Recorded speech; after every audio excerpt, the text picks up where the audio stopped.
샬롬, 류 선생의 구속사 전국열차, 유도순 목사님의 신구약 성경 파노라마를 낭독하는 시간입니다. 지금은 이사야 파노라마 7장입니다. 주께서 친히 주신 임마누엘 징조, 요절은 14절. 그러므로 주께서 친히 징조로 너희에게 주실 것이라. 보라, 처녀가 잉태하여 아들을 낳을 것이요 그 이름을 임마누엘이라 하리라. 7장의 중심점은 주께서 친히 징조를 주실 것이라 하는 데 있습니다. 때는 누시아는 죽었고 아들 요담 시대를 지나 손자 아하스 왕 때입니다. 1절.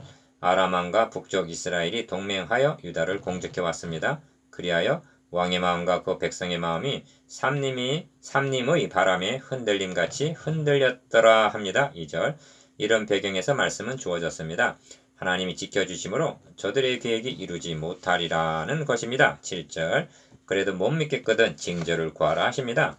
그리고 친히 징조를 주신 것이 보라, 처녀가 잉태하여 아들을 낳을 것이요 그 이름을 임마누엘이라 하리라 하신 임마누엘 징조입니다.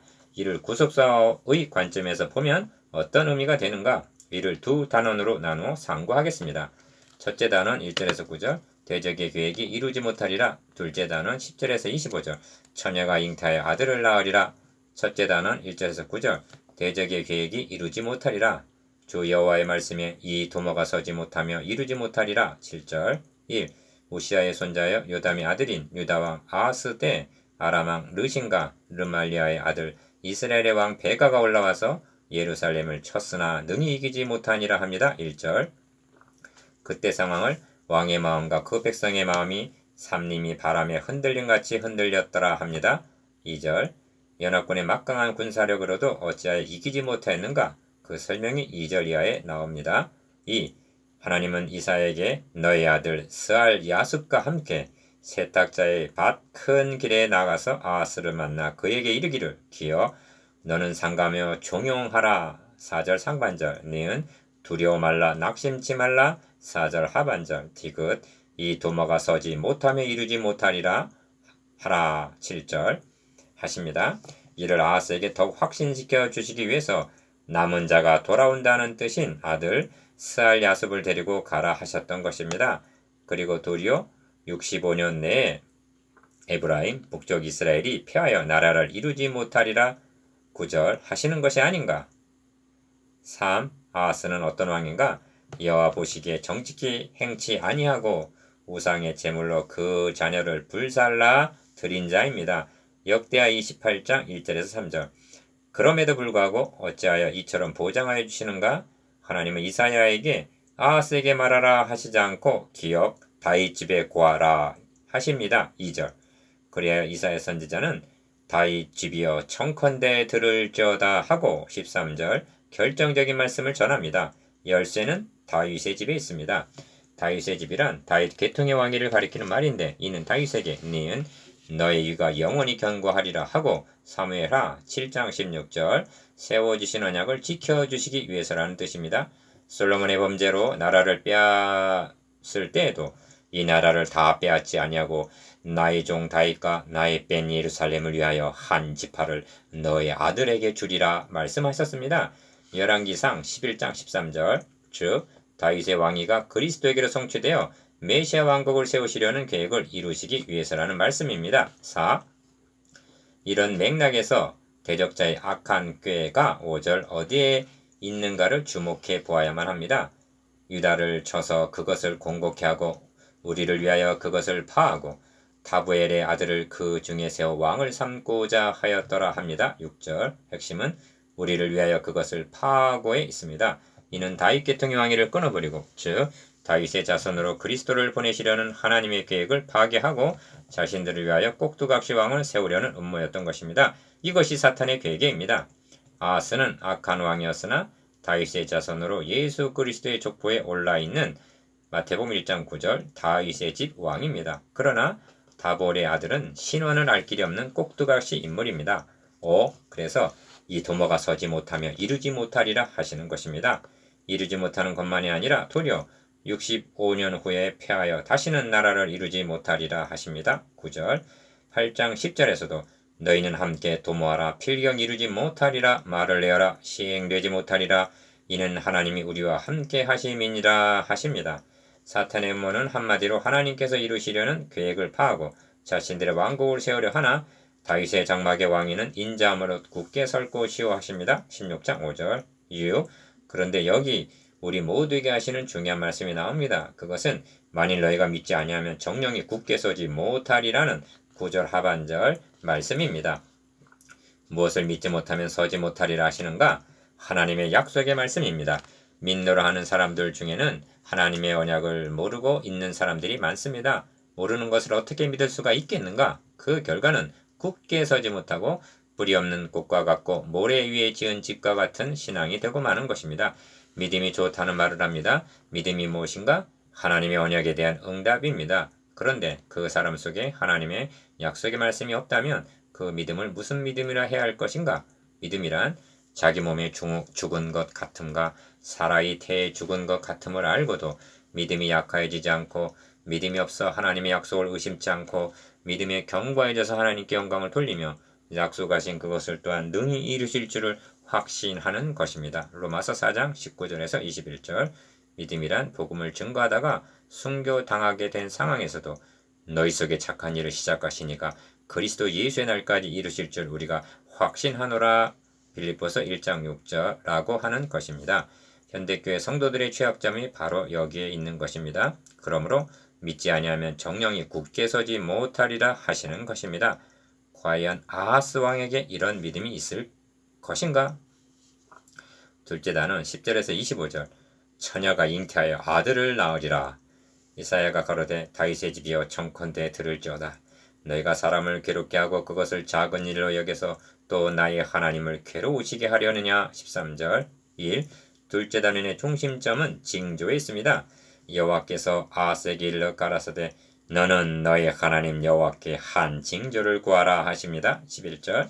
징조는 통상적으로 불신앙의 인간 편에서 하나님께 구하는 법인데 하나님께서 먼저 징조를 구하라 하시면 이것이 특별한 징조임을 암시해주고 있습니다.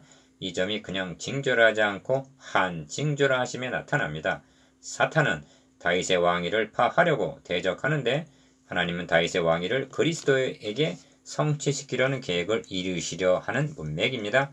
그래서 본문의 키워드가 다윗 집에 있다고 말씀한 것입니다. 2절, 13절. 이를 놓치게 되면 엉뚱한 해석이 나오게 되는 것입니다.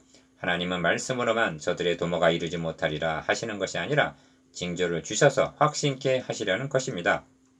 2. 그런데 아하스는 나는 구하지 아니하겠나이다. 나는 여호와를 시험치 아니하겠나이다 하고 12절 대답하는 것이 아닌가? 징조를 구하라 하심은 전적으로 하나님만 의뢰하면 의지하라는 3장 1절의 말씀인데 나는 여호와를 시험치 아니하겠다 하니 그렇다면 아하스는 믿음이 있다는 말인가? 아닙니다. 오히려 하나님이 보여주시려는 징조를 무산시키려는 대적 행위로 나타납니다. 그는 예 하고 구했어야 옳았습니다.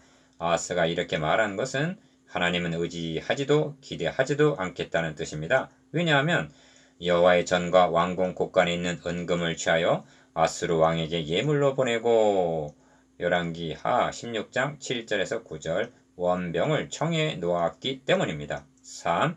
이를 알았기에 이사야는 도리어 너희가 사람을 괴롭게 하고 그것을 작은 일로 여겨서 또 나의 하나님을 괴로우시게 하려느냐. 13절 즉 백성에게는 악정을 베풀고 하나님의 뜻도 거역하고자 하느냐 하고 책망했던 것입니다. 그러면 하나님이 보여주시려는 징조는 포기해야만 한단 말인가? 그러므로 주께서 친히 징조로 너희에게 주실 것이라 합니다. 14절 이 말씀의 뜻은 너는 거역하고 믿지 아니하고 나의 하려는 일을 무산시키려 해도 나는 계획한 바를 이루고야 말 것이라는 하나님의 주권적인 의지의 표명입니다. 그 징조가 무엇인가? 4. 보라 처녀가 잉태하여 아들을 낳을 것이요 그 이름을 임마누엘이라 하리라 하십니다. 14절 이 징조가 선지자 당시는 처녀인 여인이 결혼하여 낳은 아이가 선악을 분별할 나이가 될 무렵 즉 5년 6년 안에 두 왕 아람과 북쪽 이스라엘의 땅이 패한 바 되리라는 16절의 뜻으로 볼 수가 있습니다. 그러나 궁극적인 징조의 의미는 많은 아이들이 탄생하는 중에 아브라함과 다윗에게 언약하신 그리스도의 탄생을 어떤 징조로 알 수가 있는가를 보여주시려는 것입니다. 보라 처녀가 잉태하여 아들을 낳을 것이요 즉 처녀가 아들을 낳으면 그가 곧 너희를 구원하실 그리스도시니라 하시는 것입니다. 이 징조가 그리스도에서 성취되었음을 신약 성경은 증거하고 있습니다. 마태복음 1장 22절 23절 징조를 주실 것이라. 1. 이 징조는 9장 6절에서 이는 한 아기가 우리에게 낳고 한 아들을 우리에게 주신 바 되었는데 하는 말씀과 결부가 됩니다. 한 아기가 처녀의 몸을 통해서 나시게 된다는 말씀입니다. 그리고 그 아기의 이름은 기묘자, 모사, 전능하신 하나님, 영존하시는 하나님, 평강의 왕이라 할 것임이라 하십니다. 9장 6절 이런 분이 이 땅에 오셨다면 이는 하나님이 우리와 함께 계시다는 임마누엘임이 분명한 것입니다. 더욱 분명한 것은 이 아기가 또 다윗의 위에 앉아서 그 나라를 굳게 세우고 자금 이후 영원토록 공평과 정의로 그것을 보존하실 것이라는 말씀입니다. 9장 6절 7절 이 예언이 나는 사내를 알지 못하니 어찌 이 일이 있으리까 한 처녀 마리아를 통해서 성취가 되었음을 성경은 증거하고 있습니다. 너가 수태하의 아들을 낳으리니 그 이름을 예수라 하라. 저가 큰 자가 되고 지극히 높으시니 아들이라 일컬을 것이요 주 하나님께서 그 조상 다윗의 위를 저에게 주시리니 영원히 야곱의 집에 왕 노릇하실 것이며 그 나라가 무궁하리라 하십니다. 누가복음 1장 31절에서 33절 그리고 이사야와 같은 시대에 세움받은 미가 선지자를 통해서는 그분이 다윗의 동네 베들레헴에 나시리라 말씀하십니다. 얼마나 확실한 징조인가. 3. 하나님은 대적자를 향하여는 이 도모가 서지 못하며 이루지 못하리라 하셨는데 하나님의 도모는 만군의 여호와의 열심히 이를 이루시리라 하시는 것입니다. 9장 7절 하반절 그리고 이루시고야 마셨습니다. 17절에서 25절의 내용은 아하스 왕이 하나님을 의뢰하지 않고 예물을 주면서 의지했던 아수르에 의하여 도리어 큰 화를 당하게 될 것을 말씀해주고 있습니다. 역대하 28장 20절에서 21절 아수르가 쏘는 벌 18절 머리를 미는 삭도 20절로 상징되어 있습니다. 보습으로 갈던 산에도 진료와 형극 까닭에 두려워서 그리로 가지 못할 것이오 합니다. 25절 하나님을 대적함은 파멸임을 보여주십니다. 하나님은 아하스가 원치 아니함에도 주권적으로 징조를 주셨습니다. 하나님이 세상을 이처럼 사랑하사 독생자를 주심은 우리가 구했기 때문에 주신 것이 아닙니다. 이처럼 확실한 징조를 주셨음에도 아하스 왕처럼 이를 거절한다면 그 마지막은 멸망뿐입니다. 4. 이제 묵상해 보십시다. 기억 대적이 파하려는 음모가 무엇인지 니은 하나님이 세우시려는 계획이 무엇인지 디귿 임마누엘 징조가 어떻게 성취되었는지